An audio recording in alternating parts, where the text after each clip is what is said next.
in control. That as society, as this world, as all this stuff just explodes and implodes and falls apart, it can't sustain itself. This world can't sustain itself outside of God. It thinks it can. It thinks it can exist outside of God, but it can't. It will not sustain itself. But when we know who He is, with faith and the proper fear, it gives us a stability to walk in faith with also the reverence, the proper fear towards Him. I don't know what tomorrow brings. I don't know what the next mountain I have to climb. And there's so many things I've been through in my life that I understand the Lord didn't give me heads up on, because if He did, I would have been looking at how is this all going to fall in place? How am I going to get ready for this or that? But many things He did. He gave me heads up. He gave me an insight. This is coming this way and that. And I thank God for that. But I also understand the things that He didn't show me. The things He didn't show me, not because I didn't have the faith, but because He understands me as an individual and how I work in my mind, that He knows that He can't tell me certain things lest I sit there and look at it as like a puzzle and I'm trying to find out the puzzle. But He does give me insight on other things. But what I get is the faith in leaning on Him, trusting Him, and leaning not in my own understanding, but trusting that He is the Creator, that He's God Almighty, that I can't do it without Him. I need Him to guide me. I need Him to lead me. I need Him to direct me. But understanding, okay, I have limitations. I do. As a man, I have limitations. But I know the one that has no limitations. So it's taking the proper fear of the Lord and faith, combining these two and walking in that. So that's why I could look at a tree and appreciate it. That's why I could look at a mountain and appreciate it. That's why I could look at a newborn baby and appreciate the creation of God. A newborn baby, but just any person, how this body works, all the different things that happen, the wildlife, the ways of the animal world.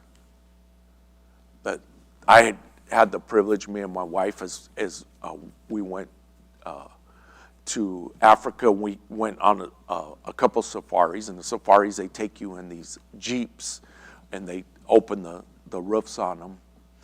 And we were in an area called the Maasai, and we're in the animal kingdom, not a zoo, not a park or a wilderness park. It was like 600 square miles of wilderness. And right from the start, when we arrived, we stayed at this resort, and there's a fence around it, but monkeys would be in the resort. So like we're eating breakfast, and there's a monkey like right there in the tree. And it's not a zoo. The monkey's right there, and you could see the monkey. And you could hear these animals at night in the room. But we get in the Jeep, we start driving, and the one animal that we saw the most was zebras. So there'll just be zebras and zebras and zebras everywhere. Antelope, there's a lot of antelope. And you see the antelope and you see the zebras, and the antelope and zebra, they would be together. The king of the area is the lion. The lion's the king. So the lion sets the whole tone amongst all the animals. And so you see the elephants. So you come across the elephants and the giraffes, and we see lots of giraffes. So they call the Big Five, and you've heard the term Big Five. So there's the Big Five, and the lion's one of the Big Five: the elephant, the buffalo, the leopard, the rhino. These are the big five, but the lion is the one that sets the tone. So some of the animals all stay together, and the one thing they're looking out for is the lion. The lion's one of the things they're looking out for. But it's amazing to watch. They like have a watch guards. So they do this thing where one watches one way and the other watches the other, and they go like next to each other like that. So they're watching in all directions, and it's like they take turns watching in directions. So it's the animal kingdom in its own environment. And when we took off the first day when we went, I said, I just want to see a lion. That's what I want to see.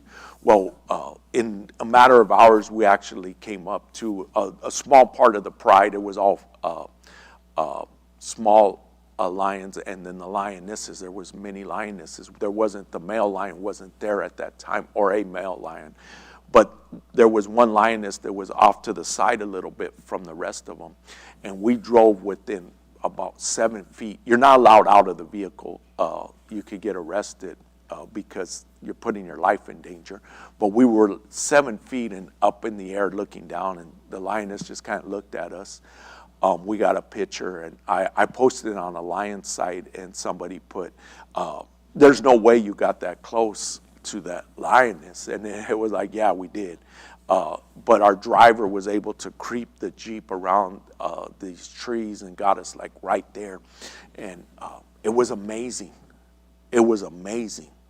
It was a moment that, as I experienced it, if I could say this, was like an emotional moment to be in this environment, not at the zoo, even though I could appreciate the zoo, but that's all controlled, and they're put in their spaces and their cages, but to be in their environment, because I'll call the zoo our environment, man's environment, or they have these parks that you can go through and see all of them in a more open area than the zoo, but this is not that. This is their domain, and we're there and watching this, and it's amazing.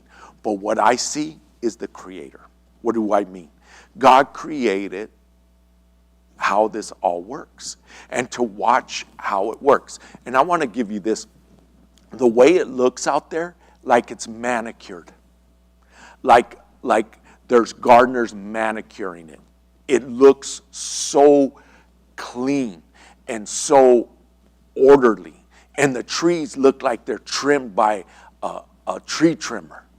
And the way they all, just the trees are, and the grass and everything looks like man gets it there and manicures it. But it's not. It's the animals. The animals keep it. And you think, because we'll see on National Geographic the attacks. They're all there. We didn't see any attacks. Oh, our driver said that National Geographic spent 2 years there to capture a lion killing a buffalo. That's the big kill for the lion. So they go after the buffalo, and it takes hours and hours for the lion to kill the buffalo. The lions go after it. And then another driver that took us on a safari said that he witnessed that a lion's taking out a buffalo. He said it took a long time for the whole thing to happen. And then once the lion does kill the buffalo, they actually have to rest. They don't even eat at that time. They have to rest because it's so drawn out. But it's not a common thing that you just see all the time. So we saw buffaloes. We saw all these different animals, but you didn't see attacks.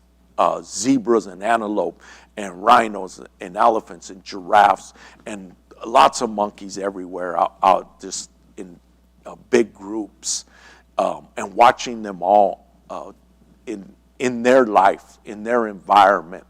But what it does for me is I don't worship the creation, I worship the Creator. And taking the faith that He created this system, this order, this world, the mathematics of it, the solar system, the galaxies, the universe, all these things that he created the ocean, the fresh water that we can't live without, oxygen, all these things, the sun bringing warmth, the sun bringing light, all of these doesn't make me look at science and worship science. It makes me look at God, because God created the mathematics in this world and the solar system. He created it. He hung the moon, and he hung the sun. He put it up there. And I look at it, and at times when the moon is in a big glow and it's full, and you get a chance to see it, it's amazing. Especially sometimes it's really big and low and it's glowing, and I just look at it, and the amazement is my God. I love sunsets.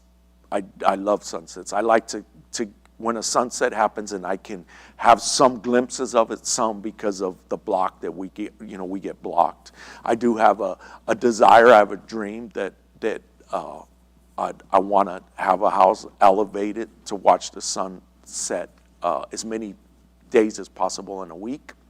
That's one of my dreams that I want. I want to be able to watch the sunset on certain days when I have the time to watch it go down in the east, and when many times I get a chance that I take it in and I watch it because of the Creator, to watch what the Creator created and take that in. Take it in, to take in the sunset. But it's because of the Creator. And that faith combined with the real fear of the Lord, because when I look at that, that's the fear of the Lord, the real fear of the Lord, the honest of the Lord, the reverence of the Lord, the ability to see the Lord. You see the Lord in his creation. So the woman with issue of blood, with her faith, that we take our faith and take our ability to have the real fear of the Lord, combine the two, it puts us in a place of walking with true authority, walking with true security, walking with true wisdom and knowledge. Thank you for joining us this morning. Thank you for all the support you've been giving us. I say us, all of us. I noticed that we're getting more traction online, and I want to thank you. If you'd like to give to us financially, you can text 77977, New Creation AZ. New Creation AZ, 77977. We will be back here in person right here at noon, at 12 o'clock. We will be here, 1363 South Vineyard in Mesa. We will be getting ready for Resurrection Sunday. I encourage you to come this Sunday and then come the following Sunday, Resurrection Sunday. Get them both. This is what they call Palm Sunday, when the Lord entered in on the donkey and they waved the palms. So we encourage you, come wave your palms and ride in and usher in the King of Kings and the Lord of Lords, and get ready for the resurrection. Thank you for joining us. Have a blessed